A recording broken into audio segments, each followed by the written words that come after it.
You're a Jedi.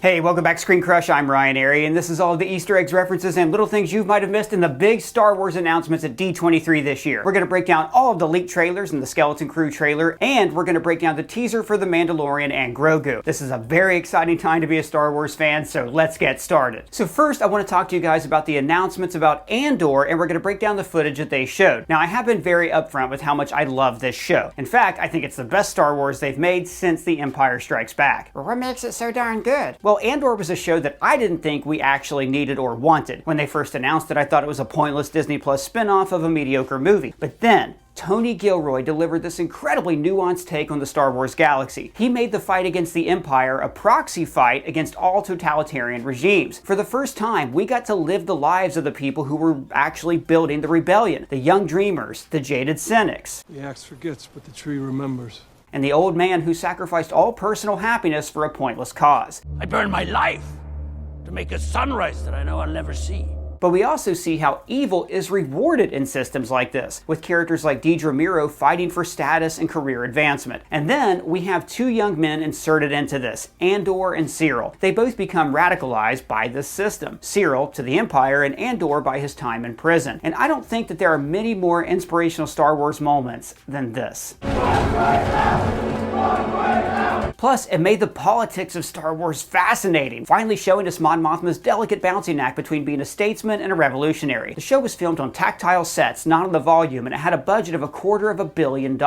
Compared to shows like The Book of Boba Fett, Andor is just in a higher class. It was nominated for a Best Drama Emmy, and unfortunately, it's going to end after season 1. Wait, they canceled the show? No, they always intended to only do 2 seasons, but it's likely Disney Plus couldn't keep up with their budget because the show was not widely viewed when it was first put on the platform. But we did get some reveals about season 2 here that are very exciting. Oh, hey there. I got a sack of batteries for you. I did not order a sack of dead batteries. Well, you're one of our subscribers. Actually, you're our only subscriber. We have a picture of you on our wall. Dude, I did not order a sack of batteries. You know what? Let me just check my Rocket Money, and actually, yes, it turns out that I did order a sack of batteries that I accidentally subscribed to. And I can cancel that subscription right now with Rocket Money. Oh, geez. Person, what's Rocket Money? Is it for a secret jetpack? No, Doug, Rocket Money's even better than a secret jetpack. It's a mobile app that lets you save more and spend less. This is a personal finance manager that lets you manage your subscriptions, lower your bills, check your credit score, and plan for your financial future. Gee whiz, all that's in one app? Yes, and it is very easy to use. I input my financial details, and then I found out that I was spending $40 a month on subscription services that I totally forgot about. And this used to happen to me all the time. We would cover a show that was on a given streaming service, and I would subscribe, but then I would forget to cancel, or I would subscribe to some app and then forget to cancel. Rocket Money helped me save on all these apps and services that I never even used or that I accidentally subscribed to twice. If you use Rocket Money, you can analyze your spending habits to create a custom budget that works with your lifestyle, and you get notifications when you've exceeded your limits, and you can easily track your credit score. Rocket Money is free to download, but I personally recommend the premium plan, which helps you budget by syncing your account balances, create custom spending categories, unlimited budget, smart savings, premium chat, and many more. People can save up to $740 a year when they use all of Rocket Money's features. So, to save more and spend less, join the over 5 million members using Rocket Money today. Go to rocketmoney.com/ScreenCrush Rewind or click the link in the description to get started for free. This is one of my favorite apps and one of the all-time best sponsors we talk about on this channel. Go to rocketmoney.com/ScreenCrush Rewind to get started today. Now back to Andor. First of all, we found out that the second season is going to take place over a period of 4 years. The first season took place in 5 BBY,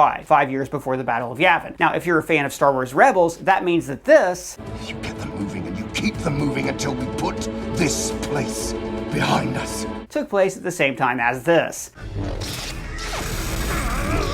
The timelines of Season 1 took place over a few months, and it was essentially a prequel story for Cassian Andor. When we first met him in the movie Rogue One, he is already a hardened rebel operative.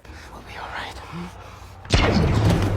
So this season is going to cover the 4 years between Andor joining the rebellion and the beginning of Rogue One. Now, a little background on that. Gareth Edwards directed the movie Rogue One, but the film also had to undergo extensive reshoots that drastically changed the structure of the ending. Now, there are rumors that Tony Gilroy, the creator of the show Andor, mostly took over directing, but was uncredited due to DGA Guild rules. Regardless of how much he was involved in the final cut of the movie, he takes a lot of ownership over the character of Cassian Andor. So you can almost look at Andor Season 1 and 2 and Rogue One as a kind of narrative trilogy that tells this man's complete story. Season 1 was told in 4 distinct arcs. Cassian runs from the law, then the heist, then the prison break, and the final funeral and the riot. Similarly, this season will probably be broken up into arcs that set up elements of Rogue One. So the first arc might be 4 BBY, second arc is 3 BBY, and so on. And maybe that final episode ends with Cassian beginning the mission that we see him finishing in Rogue One. Several Rogue One characters are confirmed to be in this season. We see Forrest Whitaker's Saw Gerrera after he gave another banger of a speech in Season 1.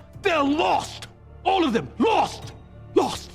Saw Gerrera is one of the strongest and most underused characters in Star Wars. In the Clone Wars and the Bad Batch, we saw the events that radicalized him against authoritarian rule, and in Rebels and Rogue One, we see glimpses of his cruelty. But I'm hoping that in Season 2, we see just how much of a brutal badass he is. If any character in Star Wars deserves an R rating, it's Saw Gerrera. But there's another new addition that I think is interesting. Ben Mendelsohn returns as Orson Krennic. So Rogue One introduced him as the true mastermind behind the Death Star. And then, throughout the Bad Batch, Rebels, and Thrawn novels, we get glimpses of the sheer amount of resources he has to gather to himself to build the Death Star. In fact, Andor's post-credit scene reveals that the prisoners with jobs were building the tiniest elements of this super weapon. So I think that Season 2 of Andor is going to double down on this, with Cassian coming closer and closer to discovering the existence of the Death Star, while Dedra Meero is going to be working alongside Cyril and Krennic to keep it a secret. We may even see the Geonosians in this season. After all, they were the primary early builders of the Death Star before the Empire slaughtered them to keep them secret. And by the way, everyone, we have lots of great Star Wars parody merch for sale at our merch store, such as Good Soldiers Follow Order, Somehow Palpatine Returned, Original Trilogy, the Original Trilogy release date, The Ability to Speak Doesn't Make You Intelligent, and many more. The links are below. So the trailer shown at D23 is really more of a sizzle reel, showing the behind-the-scenes filming and intercutting casted reviews with dialogue from the season. We see characters like Luthen, Mon Mothma, Dedra, and of course, Andor. We also see the huge scale of these sets, including a lot of action taking place on Coruscant. Now, Tony Gilroy has always been interested in connecting the struggle against space fascism with our modern life, and we see that reflected in the trailer. These demonstrations break out into riots against the Empire, similar to the climactic funeral procession last season. Then we see stormtroopers being attacked in bombing raids, maybe coordinated by Saw Gerrera, who has always oscillated between being a freedom fighter and a terrorist. In an interview, Tony Gilroy teases that in this season, the rebellion grows big, and this is what we also got to see play out in the show Rebels. In Rebels, we follow one specific rebel cell as they slowly join the other cells to form the Rebel Alliance that we saw in A New Hope. In the first season of Andor, we learned about all the groups at play here. It's the reason this group was called an alliance.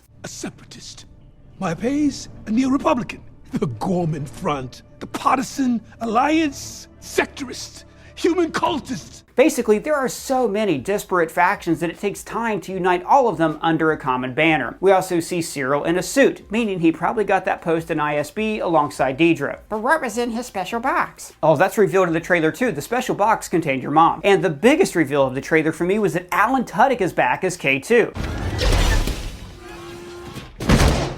Did you know that wasn't me? K2 is a reprogrammed Imperial droid who died an incredibly heroic death in Rogue One, and I'm looking forward to seeing him and Andor play off each other in this show. Now, we also got a teaser for the Mandalorian and Grogu, but before we get into that, I want to break down the Skeleton Crew trailer. So Skeleton Crew was co-created by John Watts, director of the Spider-Man Home trilogy. He was originally going to direct the Fantastic Four reboot for the MCU, but he did this show instead. The show is set in the New Republic era after Return of the Jedi, and probably after Mandalorian seasons 1 through 3. Now, we know that Dave Filoni is creating a culmination movie that is going to tie all of these different shows together, and Skeleton Crew is probably going to be part of those Star Wars Avengers too. In fact, one of the villains of this series, the Dread Pirate Stain, was a villain in The Mandalorian Season 3. Alright, so let's break down this trailer. We open with Wim looking up at a mobile on his ceiling, with this ship actually looking a lot like Anakin Speeder from Attack of the Clones. So Wim appears to be living a very safe, very boring suburban space life. So this shot of him lying awake and dreaming about the future is the equivalent of Luke watching the binary sunset in A New Hope. Then we see him on the school bus and these manicured lawns. Now remember, the New Republic era is a time of galactic peace, but also a time of galactic boredom. In the classroom, his teacher is wearing a cloak, not unlike the sort of cloak we see Mon Mothma wear in the show Andor, maybe showing how New Republic fashion is following the leadership of its chancellor. And the droid working with her is very similar to L237 from Solo or a tactical droid from the Clone Wars, basically a smart droid. The teacher tells the class, "Tomorrow's test will set the course of your entire future." And for a kid like Wim, this is like a death sentence. The last thing he wants is to have his entire life planned out for him by the time he turns 10. His classmate here is Fern, and here she is with KB on a speeder and sidecar. Rounding out the child cast is Neil, who is an Ortolan, the same species as Max Rebo. Now out on the street, we also see this Ithorian walking his dog. But see, Wim does not want this life. He watches a holo of a Jedi Knight fighting a monster, which could be a dramatization of Luke fighting the Sarlacc. Remember, for kids in this era, the Jedi had not existed for 30 years. So to them, they really would feel like myths. Basically, for 3 of his lifetimes, the Jedi have been extinct. Like, think about the decade before you were born. I bet it seems like a really long time ago, right? But then think about like 10 years ago, and it doesn't seem like a long time ago. So we saw this same attitude reflected by Rey in The Force Awakens. Luke Skywalker. I thought he was a myth. So when the kids go into the woods, this immediately felt like an 80s kids movie. In The Goonies, kids go in the woods to find pirate treasure. In Stand By Me, they look for a dead body. In The Explorers, they go to space. These are all extensions of stories like Hansel and Gretel, where children have to wander away from home into the wilderness and then face the perils of nature and, stranger danger. Except in this show, those perils are in outer space. Now at first, they think the ship is... It's a lost Jedi temple. Remember, at one point, the Jedi did have temples all across the galaxy. And in the show Rebels, Kanan and Ezra discovered an abandoned one on the planet Lothal. So it makes sense that kids would dream of finding one of these temples, the way kids in the real world might dream of finding buried pirate treasure. They find a human skeleton, get it? Skeleton crew, it's a double meaning. Oh, that's why they call it that. And the ship's automated systems take over. So this is also similar to another 80s movie, Space Camp, where a well-meaning robot sends Joaquin Phoenix and several teenagers into outer space. Ghost ships like this are actually a recurring plot device in Star Wars, going all the way back to the Timothy Zahn novel Dark Force Rising. So the droid on the ship is SM-33, voiced by Nick Frost, whose frequent collaborator Simon Pegg also appeared in Star Wars as Ungar Plott and The Force Awakens. Then we get several shots showcasing visuals from the show, with Jawas, as well as a new species, and this weird little owl puppet. Now this werewolf is called a Shistavenan, and this is a werewolf that was originally in the 1977 version of the Cantina scene in Star Wars, but George Lucas later replaced this Wolfman mask in the 1997 special edition. The trailer ends with Jude Law's character, Jod Nana Wood, using the Force. The kids say, "You're a Jedi."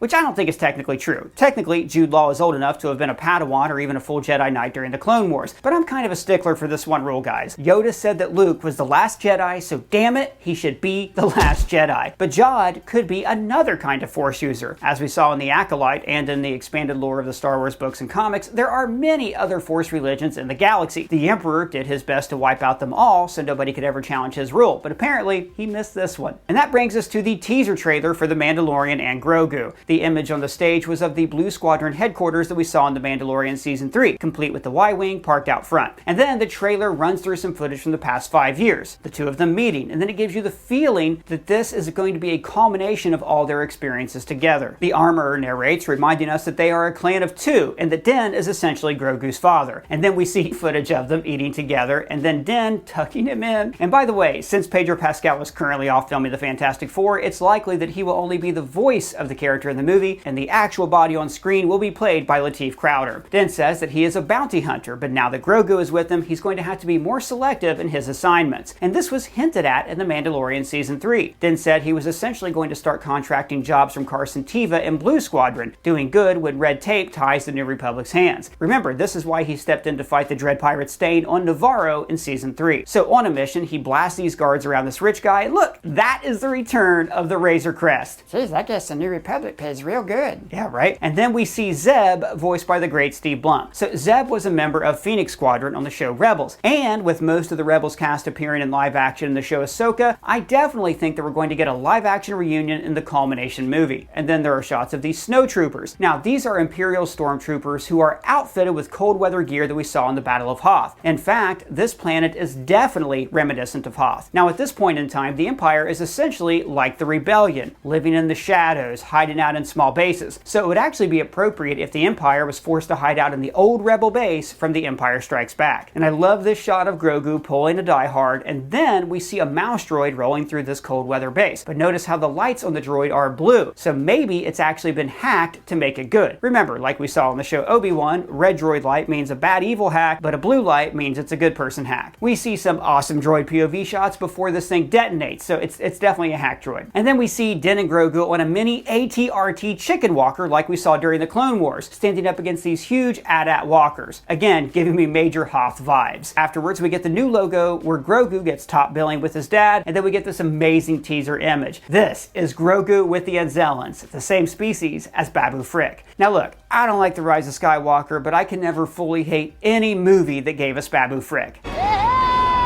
Well guys, are you excited? Do you think Star Wars is back? Let me know your thoughts down in the comments below or at me on Twitter. And if it's your first time here, welcome to the channel. Please subscribe and smash that bell for alerts. For ScreenCrush, I'm Ryan Arey.